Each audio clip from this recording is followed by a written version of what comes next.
এই জন্য বলছে যোগ্য লোককে যোগ্য জায়গায় বসাও। যোগ্য লোককে, আমি ভ্যান চালাতে পারি না, ভ্যান দিছেন, ভ্যান কই যাবে বলেন তো দেখি?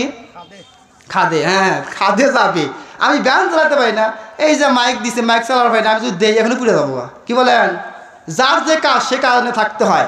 এজন্য আল্লাহ তাআলা সূরা তাওবা, কি বললাম, সূরাতুত তাওবার 18 নম্বর আয়াতে বলেন মসজিদের কমিটি কে হবে। আল্লাহ তাআলা মসজিদের কমিটিকে আল্লাহ নির্বাচন করে দিছে। কারণ যে ব্যক্তি নামাজ পড়ে না এই ব্যক্তি কি ইমামের মর্যাদা বুঝবে কোন দেখি? যে ব্যক্তি নামাজ পড়ে না, যে ব্যক্তি সূরা ফাতিহা পড়ে না, যে ব্যক্তি ইসলামের মহব্বত নাই, এই ব্যক্তি যদি হয় সভাপতি, এই ব্যক্তি যদি হয় কমিটি, এই ব্যক্তি যদি হয় সেক্রেটারি, তাহলে ইমামের অবস্থা কী হবে বলেন?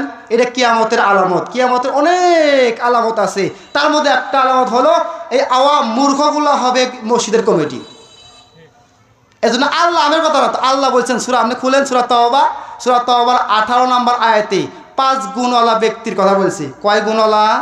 কেউ বলেন 4 গুণ, কেউ বলে 5 গুণ। 5 গুণ আছে আর কি। 5 গুণওয়ালা ব্যক্তি মসজিদের কমিটি হবে। কয় গুণওয়ালা? 5 গুণওয়ালা। 1 নম্বর গুণ আমি খালি বলে দিচ্ছি, হিডিং বলে দিতেছি, যারা আল্লাহকে ভয় করে, যারা আল্লাহকে করে, আল্লাহকে বিশ্বাস করে যে আল্লাহ আছে, আল্লাহ, যারা বলবে আল্লাহ আছে, আল্লাহকে বিশ্বাস করে, আমানতু বিল্লাহি ওয়া মালাইকাতিহি ওয়া কুতুবিহি ওয়া রুসুলিহি ওয়াল ইয়াউমিল আখিরি ওয়াল কদরি খাইরিহি ওয়া শাররিহি মিনাল্লাহি তাআলা ওয়াল বাসি বাদাল মাউত। এই 7 কথার উপরে বিশ্বাস করছে এই ইমানদার, আল্লাহকে বিশ্বাস করে 1 নাম্বার। 2 নাম্বার, পরকালে বিশ্বাস করে। কি করে? পরকালে বিশ্বাস করে যে আমি দুনিয়াতে যত নেতামি করি, যত খ্যাতামি করি, যত ওয়াকাম করি, যত চুরি করি, যত মিথ্যা কথা বলি, সব কিয়ামতের ময়দানে আল্লাহ আমাকে ধরবে। এই পরকালের বিশ্বাস করা যে কিয়ামতের দিনে আমি উঠবো। 3 নাম্বার, নামাজ পড়ে। কি করে? নামাজ পড়ে না একটু শুকুর আলী মসজিদ, শুক্রবারে যাবো একটা সুন্দর করে একটা যায় নামাজ নিয়ে সামনে বসিয়া ইমাম সাহেব কী কয় এখানে ধরে থাকে, ইমাম সাহেব সাবধান, সুদ নিয়ে বলবেন না, ঘুষ নিয়ে বলবেন না, দেশের নেতা নিয়ে বলবেন না, খেতা নিয়ে বলবেন না, এই নিয়ে বলবেন না, সেই নিয়ে বলবেন না, তোমার মাথা নিয়ে বলবো। এই জন্য একজন বলছে কোথায় কার বলবো, কও যদি আসমানের কথা কও, আসমানের কথা বললেও তোমার মতো যদি সমস্যা থাকে বাঁচবেই। যেটা রেল লাইন আছে না, রেল লাইনে যখন রেল লাইনে সরকার থেকে নিষিদ্ধ করা আছে 144 ধারা। কয় ধারা? 144 ধারা মানে নিষিদ্ধ করা, যদি রেল লাইনে কেউ মারা যায় তাহলে ওর কোনো বিচার নাই। কি নাই? এখন রেল যায় সোজা, আপনি যা রেল লাইনে মাথা দিয়েছেন, দোষ কার? রেলওয়ালার না আপনার? বলেন দেখি। আপনি দিচ্ছেন মাথা, আপনি দিচ্ছেন পাও, আপনি দিচ্ছেন ঠ্যাং, আপনি দিচ্ছেন শরীর, রেল তো সোজা যাবে। আপনি কি করলেন? আপনি তো দিয়ে রাখছেন। এখন যদি রেল যদি আপনার উপরে যায়, দোষটা কার? রেলওয়ালার না আপনার? ইমাম সাহেব কথা বলবে কোরআন হাদিস দিয়া, আপনি সুদ খান, তো কোরআন হাদিসে সুদের কথা বলছে, কোরআন হাদিসে রেল যাচ্ছে, আপনি সুদ খায় বসে আছেন, আপনি ঘুষ খায় বসে আছেন, আপনি সরকারের 500টা গোলাম হয়ে বসে আছেন, আপনি অমুক দলের 500টা গোলাম হয়ে বসে আছেন। আপনি কোরআন হাদিসে কথা কয়, আপনার উপরে যায়, আপনি কয় ইস, ইস কইলে কি হুজুরের দোষ না আপনার দোষ? বলেন কার দোষ? দোষ তো আপনার। কেন আপনি পাও দিয়ে রাখছেন কেন? আপনি ফিরে আসেন না কেন? আল্লাহ তাআলা আমাদের সবাইকে বোঝার তৌফিক দান করুক। 4 নাম্বার, জাকাত আদায় করে। কি করে?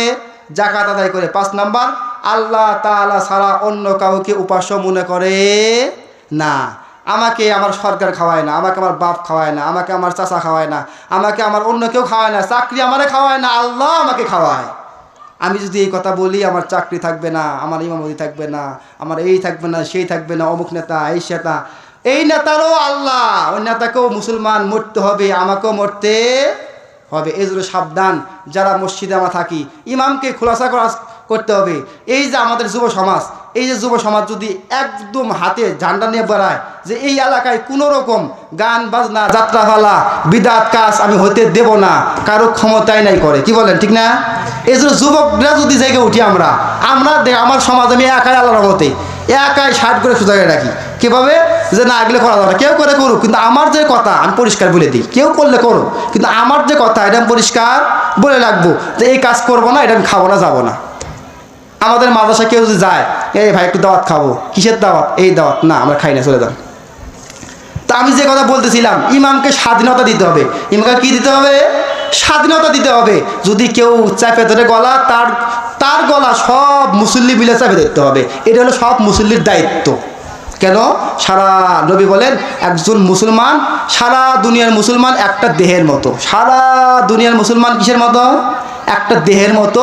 যে দেহতে একটা চিমটি লাগলে সারা দেহ যেমন টের পায়, ঠিক এক মুসলমান আক্রান্ত হলে আপনার কি হতে পারে? আপনাকে খবর, আপনার ভিতরে কষ্ট পাইতে হবে। আর ইমামকে অপমান করে, মুসল্লি চুপ করে থাকে। এটার কথা হলো। এজন্য ভাই, যে কোনো মসজিদ হোক, মাদ্রাসায় হোক, আলেমদেরকে অসম্মানী করলে নবীকে অসম্মানী করা হয়। আলেমকে অসম্মানী করা হলে নবীকে অসম্মানী করা হয়। এজন্য আল্লাহ পাক রব্বুল আলামিন আমাদের সবাইকে আলেমের কদর বোঝার তৌফিক দান করেন। সকলে বলে আমিন।